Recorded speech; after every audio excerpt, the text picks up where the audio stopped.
বহুতখিনি অসুবিধা হৈছে যেতিয়া আপোনাৰ ৰাতিপুৱা এনেকুৱা বোকা পানী ছটিয়াই দিয়ে মানে পিছল হৈ যায় আৰু তেতিয়াতো বহুত জাম লাগে স্কুলৰ মানে ল'ৰা ছোৱালী হওক অফিচৰ হওক মানে কলেজীয়া ষ্টুডেণ্ট বিলাকে হওক বা ধৰক সকলোৱে বজাৰ ঘাট কৰিব ওলাই আহে তেতিয়া তাৰমানে বহুত অসুবিধা হৈ যায়। মই বহুত দিনে দেখিছো, ময়ো তাৰমানে ৰাতিপুৱা ওলাব লগা হয় কেতিয়াবা।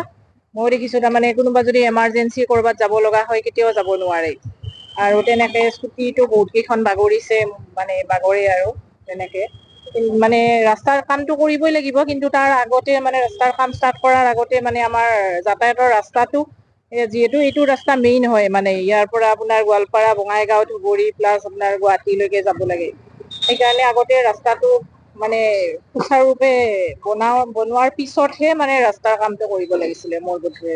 আচলতে আমি আতংকময়, এইটো ভয় লগা হৈছে, শব্দবিলাকে ভয় লগা হৈছে, গাড়ীৰ শব্দ ভয় লগা হৈছে, কাম কৰা শব্দ ভয় লগা হৈছে। যিবিলাক উপপথ বনাই দিছে মেইন লাইনৰ যিবিলাক গাড়ী অহা যোৱাৰ কাৰণে খুব ঠেক আৰু এইটো বহুত দিনতে বনাই থৈ গৈছে।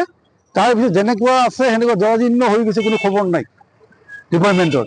কিন্তু এইটো জাষ্ট আচল মেইন ডিপাৰ্টমেণ্টৰ মানুহ নাহে কিন্তু ইয়াতে চাবৰ কাৰণে, ইঞ্জিনিয়াৰ তেওঁলোকৰ নাই, NSI DCL মানুহ কোনো নাহে ইয়াতে। তেওঁলোকে কনষ্ট্ৰাকশ্যনৰ যিবিলাক ইঞ্জিনিয়াৰ আছে তেওঁলোকে আহি ইয়াত চায়, তেওঁলোকে কোনো জনসাধাৰণৰ কোনো দুৰ্দশা তেওঁলোকে একো প্ৰক্ষেপ নকৰে, মানে চিন্তাই নকৰে অলপো। গতিকে আমি যিহেতু ভুগি আছো, জনসাধাৰণে আতংকত ভুগি আছো, জাম হয়।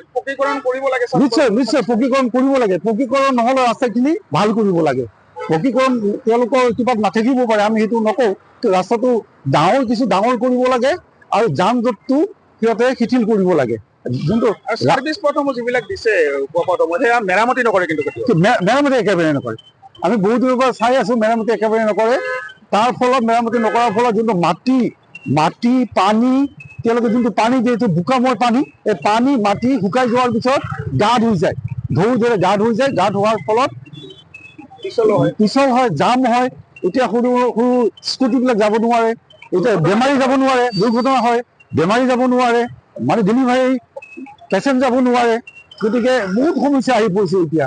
আৰু জাম, বিশেষকৈ জামটো এতিয়া আতংকময় হৈ পৰিছে। মানে আমি ভালটো বিচাৰো, কিন্তু এইটো চৰকাৰে এইটো সিদ্ধান্ত ল'ব লাগে। আমি দাবী জনাওঁ, এইটো সঠিক সিদ্ধান্ত ল'ব লাগে। জিলা প্ৰশাসনক কি অনুৰোধ জনাব?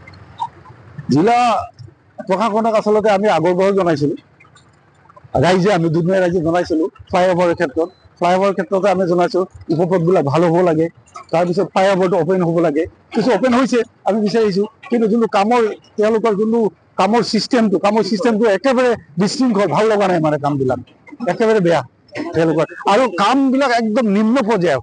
তেওঁলোকে যিবিলাক ফুটপাথ বনাইছে, ফুটপাথ যিবিলাক ড্ৰেইন বনাই আছে, একদম নিম্ন পৰ্যায়ৰ কাম তেওঁলোকৰ। যিকোনো খবৰৰ বাবে যোগাযোগ কৰক 7099017330 লগতে 7099017110 নম্বৰত।